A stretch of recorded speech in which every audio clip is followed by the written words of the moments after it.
Bismillahirrahmanirrahim. Bonjour chers collègues. On conclut aujourd'hui le chapitre de l'asthme.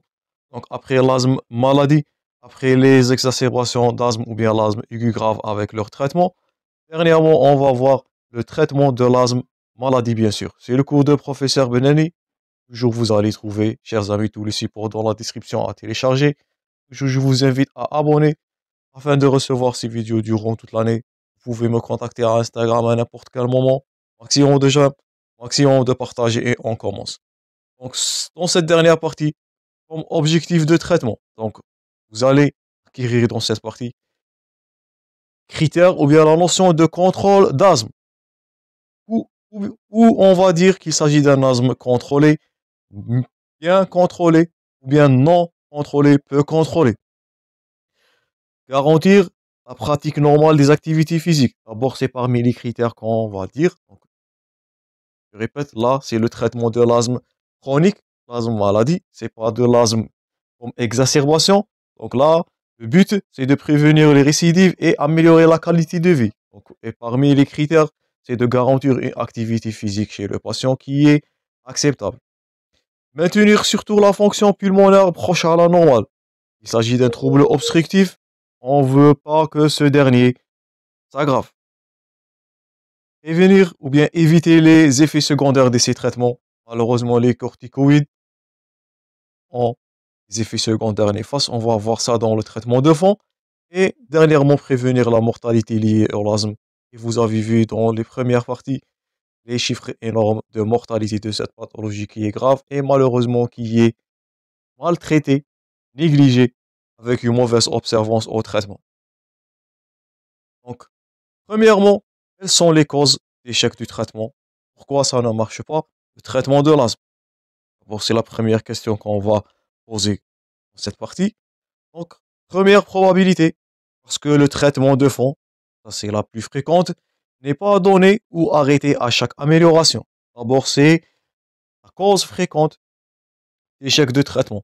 Donc, les patients vont avoir le traitement de crise qui est, on avait vu ça précédemment, c'était les états demi-mythiques, soit en aérosol doseur ou en nébulisation. Je vous invite à consulter la partie précédente. Mais ils vont négliger le traitement de fond. Donc, savez-vous toujours, en chaque pathologie qui est chronique, on dispose de traitements. Un traitement d'urgence pour la crise et un traitement de fond qui est le plus important afin de garantir et allonger la rémission le plus long possible. Dans l'asthme, malheureusement, il s'agit d'une mauvaise observance au traitement de fond ou bien arrêter totalement à chaque amélioration. Donc, ça, c'est la première cause d'échec du traitement de fond ou bien du traitement de l'asthme maladie. Autre, parce que la technique d'inhalation n'est pas maîtrisée, surtout chez les sujets jeunes. On avait dit qu'il faut faire une éducation du patient afin d'administrer ou bien savoir injecter ou bien inhaler ces aérosols doseurs.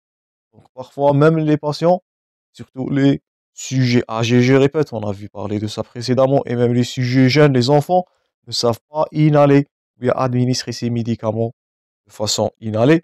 Donc, c'est pour cela qu'on a le cours à soit une nébulisation, si ça ne marche pas, ou une bonne éducation à ces enfants ou bien à ces patients de caractère spécial.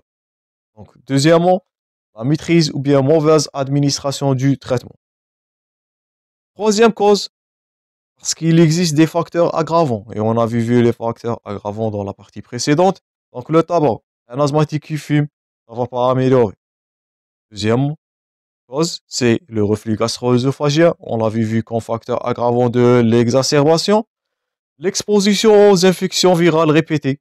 D'abord, c'était la première cause d'exacerbation du crise d'asthme, ou bien d'un asthme aigu grave.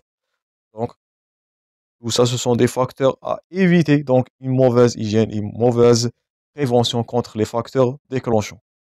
Ou bien, il s'agit, ou bien une mauvaise amélioration existe parce qu'il ne s'agit pas de l'asthme. Peut-être d'autres diagnostics différentiels, comme on l'avait vu précédemment. Peut s'agir d'une bronchite, peut s'agir de la BPCO. Donc, selon le terrain, et je répète, tout ce qui souffle, c'est pas de l'asthme. Donc, tout ça, on avait vu précédemment. Toujours, c'est sur l'enchaînement du cours pour mieux comprendre les chapitres.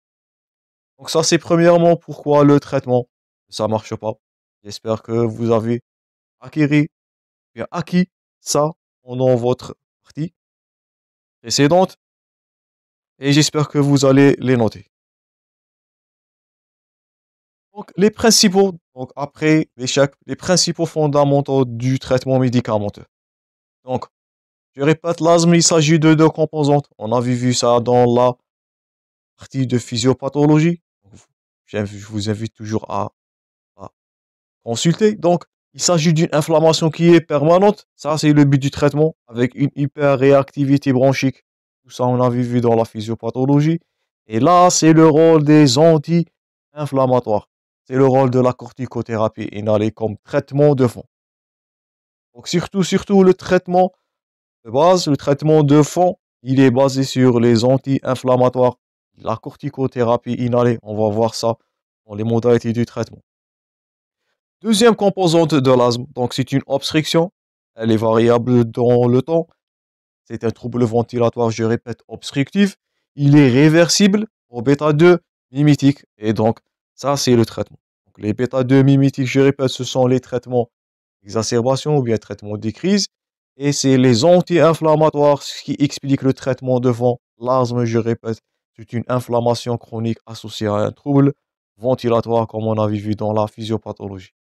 Donc, les deux médicaments, généralement, les patients administrent les bêta-2 mimétiques. Après une amélioration de leur état ou bien de leur symptomatologie, ils vont arrêter le traitement de fond qui est le plus important, c'est les anti-inflammatoires. Quel est le rôle de ces corticoïdes inhalés, qui est la base, je répète, du traitement de fond? Et là, vous êtes censé de garder cette plaque par cœur. Elle est fréquemment posée comme question d'examen. Donc, le rôle, c'est la réduction, comme tout traitement de fond de toute pathologie chronique. Réduction et contrôle des symptômes. On va voir dans quelques plaques la notion de l'asthme contrôlé. Prévenir les exacerbations qu'on avait vues précédemment, voire un asthme aigu grave. Améliorer la fonction pulmonaire. Aussi les bêta, ou bien la corticothérapie inhalée, elle fait une potentialisation des bêta-2 agonistes.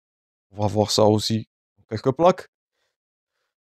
Un point très important, c'est la réduction de l'hyperréactivité bronchique, qui va déclencher la crise d'asthme grave. Elle est en relation avec dose-effet. Et il s'agit des conséquences au terme long de santé publique. Je répète, l'asthme est un problème de santé publique majeur. Donc, diminuer la morbimortalité, le coût d'hospitalisation, l'absentéisme, tout ça c'est coûteux pour l'économie. L'absentéisme scolaire, l'absentéisme, professionnalisme et diminuer le taux de mortalité, malheureusement. Et ça, c'est à retenir, c'est ce qu'on va voir dans ce cours-là. La posologie de ces traitements, soit la corticothérapie inhalée et les bêta-2 mimétiques, elle est administrée sur palier ou bien sur grade qu'on va voir prochainement. Donc la posologie, elle est adaptée selon la sévérité de l'asthme. C'est pour cela qu'on a insisté à classifier l'asthme pour qu'on peut adapter la posologie, adapter le traitement selon le cas. Voici une courbe qui explique le rôle de la corticothérapie inhalée, je répète, au long cours. Donc là, ce qui est en bleu, c'est les symptômes nocturnes. Donc la première ou bien le premier symptôme qui va améliorer au cours du traitement, ça c'est du traitement en durée. Le premier paramètre à améliorer, c'est les symptômes nocturnes. D'abord, c'est le symptôme le plus dérangeant, c'est le symptôme le plus irritant, c'est le symptôme avec un retentissement sur la qualité de vie. Donc, premièrement, le patient il va avoir une amélioration des symptômes nocturnes. Suite à ça, il va avoir une amélioration de la fonction, bien du peak flow, du VS, plutôt du VEP, du volume expiratoire de pointe, et ce qui est en rouge. Donc là, c'est le paramètre le plus important dans la chronicité de l'asthme. C'est l'hyperréactivité bronchique, ce qui est en rouge. Il ne va pas améliorer qu'après 18 mois de traitement.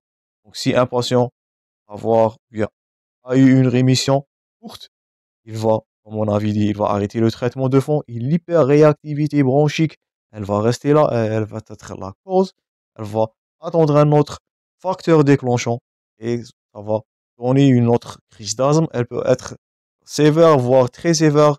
Elle peut devenir un asthme aigu grave. Là, c'est le rôle d'un traitement de corticoïdes inhalé de plus de 18 mois. Gardez ce chiffre-là en cours. Donc, c'est un traitement au long cours. C'est un traitement de la maladie, je répète. La maladie de l'asthme, c'est pas du traitement de la symptomatologie. Il faut respecter le traitement de fond, c'est le rôle de corticothérapie inhalée. J'espère que c'est clair. Donc, hyperréactivité bronchique, c'est tel, on va juger est-ce qu'on a une pathologie ou bien d'une inflammation qui est contrôlée, peu contrôlée ou malheureusement mal contrôlée, qui est majoritaire des cas. Sans un autre titre qui est très important, puisque, comme on avait dit, la corticothérapie elle a ses effets indésirables qui sont potentiellement graves. Là, comme traitement de fond, comme traitement de longue durée, ça c'est à retenir par cœur aussi, on a l'intérêt de l'association de bêta 2, mimétique de longue durée d'action, avec de la corticothérapie inhalée. Donc, ça va donner plus d'efficacité et ça va réduire les effets secondaires de la corticothérapie au long cours. Donc, comme traitement de fond aussi, on a les LABA, ça c'est à retenir. On a vu précédemment les SABA. SA c'est pour short action. Là, c'est les LABA. Donc, c'est les bronchodilatateurs à longue durée. LA, c'est pour long action. Donc, les bronchodilatateurs bêta 2 mimétiques à longue durée d'action, ils sont des bêta 2 bronchodilatateurs prioritaires pour traitement de fond. Donc, ce sont, comme leur nom indique, les bronchodilatateurs de longue action. Ils sont les plus puissants. Ils servent, je répète, à un traitement de fond. À un traitement de crise, je répète, c'est les bêta 2 mimétiques de courte durée action, les SABA. Là, c'est les LABA, donc long action. Donc, c'est pour traitement de fond. La durée d'action, c'est de 12 heures. Et elles sont administrées de 2 prises par jour. Ils ont une bonne tolérance, plus que la corticothérapie. Mais, faites attention, elles ne constituent pas le traitement de crise. Donc, faites attention dans vos cas cliniques. Si vous savez, si vous avez un patient qui est en urgence, si on vous pose la question dans un contexte clinique où le patient il est en état d'exacerbation de crise d'asthme, les LABA, les bronchodilatateurs de longue durée d'action ne constituent pas le traitement de la crise. Faites attention de commettre cette erreur. Donc, toujours en urgence, on va passer, comme on a vu précédemment, dans le cours précédent, le traitement des crises d'asthme aux bronchodilatateurs à courte durée d'action ou bien les SABA, les SABA. Dans notre cours-là, l'intérêt d'administrer, je répète, l'association, donc ça c'est à retenir par cœur, l'association des bêta-2 mimétiques de longue durée d'action, les LABA avec la corticothérapie inhalée, qui constitue le traitement principal de fond, elle est généralement, ça c'est à retenir, généralement plus efficace que le doublement de la dose de cette dernière de la corticothérapie inhalée. Donc, si on vous pose la question dans un contexte clinique, je répète, un patient qui est sous corticothérapie inhalée, et il a une mauvaise réponse, bien, une évolution qui est pas favorable, donc mauvaise réponse au traitement. Si on vous pose la question, qu'est-ce que vous allez faire? Est-ce que doubler la dose de la corticothérapie inhalée, ça c'est faux, ou bien faire l'association, ça c'est à retenir par cœur, cette corticothérapie avec les bêta-2 mimétiques à longue durée action, je répète, les LABA, j'espère que vous n'allez pas confondre entre les SABA et les LABA, sont deux traitements qui sont indiqués sur deux cas différents. L'un c'est pour urgence, les SABA, le deuxième là, les LABA, c'est pour traitement de fond. Et là, vous voyez la preuve. Donc, ça c'est là, c'est le doublement. Le premier cas, ce qui est en bleu, donc là, c'est le cas de doublement de la dose des bronchodilatateurs, je répète, de longue durée action, les LABA. Donc, et ce que vous voyez en vert, c'est l'association, comme on a déjà cité, les bêta-2 mimétiques à la corticothérapie inhalée. je répète, bénéfices sont là. C'est de réduire le taux de la corticothérapie inhalée qui est malheureusement, elle a ses contre-indications ou bien elle a ses effets indésirables néfastes et obtenir plus d'efficacité. Donc, si on vous pose la question, je répète, il y a ni doublement de la corticothérapie, elle est néfaste, ni doublement de bronchodilatateur à longue durée d'action. Donc, elle a un effet qui est moindre à l'association. Donc, l'intérêt, ce que vous savez, vous êtes censé de retenir, l'intérêt de l'association des bêta-2 mimétiques de longue durée d'action à la corticothérapie. Donc là, vous voyez, c'est l'association de salbutamol, bronchodilatateur en association avec de la corticothérapie. Donc, donc, sur la durée de traitement, et là, vous voyez la variation de la débimétrie. Donc, vous voyez une bonne amélioration de DEP, qui est, je répète, ça on a dit précédemment, qui est le paramètre le plus objectif pour évaluer l'état de l'asthme. J'espère que vous n'allez pas oublier ça. Elle est fréquemment posée, je répète, comme question d'examen. Donc, l'association de bêta-2 mimétique de longue durée d'action avec de la corticothérapie inhalée, elle a donné de meilleurs résultats par rapport au doublement de la dose des bronchodilatateurs, les là-bas. Et bien sûr, jamais doubler la corticothérapie et les contre-indications sont néfastes. C'est le traitement de dernier recours. C'est un traitement de désespérance. On va voir ça dans les prochaines parties. Donc, j'espère que vous avez retenu tous les points forts concernant cette première partie, chers collègues. On va continuer ce cours très prochainement. Merci pour votre attention. Toujours le bon courage et à la prochaine.